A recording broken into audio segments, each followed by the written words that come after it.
इस वक्त मौजूद है श्रीलंका की राजधानी कोलंबो में, और कोलंबो में जो मेरे पीछे आप इमारत देख रहे हैं ये है यहाँ का पुराना संसद भवन। लेकिन अब यहाँ पर संसद भवन शिफ्ट हो चुका है और फिलहाल जो पुराना संसद भवन है उस पर प्रदर्शनकारियों का कब्जा हो चुका है।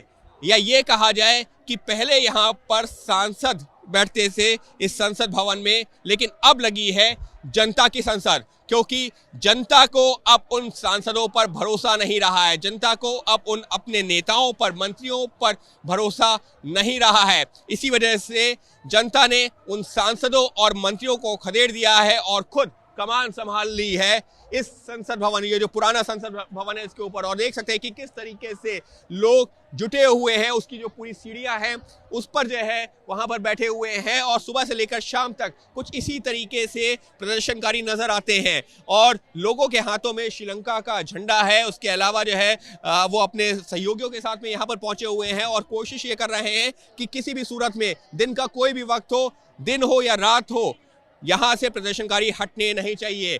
और सुरक्षाकर्मी भी फिलहाल यहाँ पर बड़ी संख्या में नजर नहीं आ रहे हैं, यानी कि पुलिस और प्रशासन भी लोगों को खदेड़ना नहीं चाह रहा है। तो एक तरफ जो नई संसद है वहाँ पर जो मौजूदा सांसद है वो पहुँचते हैं, लेकिन ये जो पुरानी संसद है वहाँ पर जनता ने अपनी संसद लगा दी है। उनका ये कहना है कि अब जनता की संसद तय करेगी कि देश किन लोगों के हाथों में होगा। और इसी वजह से गोटाबाया राजपक्षे को लेकर के जो लगातार विरोध था वो पिछले 3-4 महीने से चल रहा था, करीबन 100 दिनों से चल रहा था। गोटाबाया राजपक्षे का इस्तीफा मांगा जा रहा है। उससे पहले महेंद्र राजपक्षे जो कि पूर्व प्रधानमंत्री थे, उन्होंने इस्तीफा दिया था। इसी दबाव के चलते रनिल विक्रमसिंघे, जिन्होंने महेंद्र राजपक्षे के बाद में कमान संभाली थी, उन्होंने इस्तीफे का ऐलान किया इसी जनता के संसद के चलते, इसी जनता के विरोध के चलते। और अब जनता का साफ तौर पर कहना है कि गोटाबाया राजपक्षे का भी इस्तीफा होना चाहिए आधिकारिक तौर पर। और इतना ही नहीं, जो मौजूदा सांसद है, मौजूदा नेता है, मौजूदा मंत्री हैं, उनको भी नहीं चाहिए। और यहाँ पर बैठ करके वो तमाम प्रस्ताव पारित किए जा रहे हैं कि हमको क्या क्या करना है। जिस तरीके से संसद में बैठ करके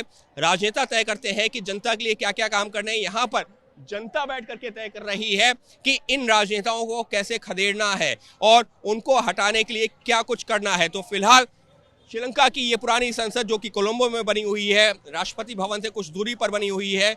हालांकि अब यहाँ पर संसद से जुड़ी हुई कोई कार्रवाई तो नहीं होती है, लेकिन क्योंकि पुरानी संसद रही है लिहाजा लोगों ने इसको बना दिया है जन संसद का केंद्र। और यहाँ पर बैठकर ही रणनीति तय की जा रही है कि कैसे श्रीलंका को, जो अपने इतिहास के सबसे बुरे दौर से गुजर रहा है, उसको बाहर निकाला जा सकता है और उसके लिए जो लोग जिम्मेदार हैं उनको कैसे खदेड़ा जा सकता है। सहयोगी कैमरा पर्सन मनोज अधिकारी के साथ अंकित गुप्ता, एबीपी न्यूज़ कोलंबो।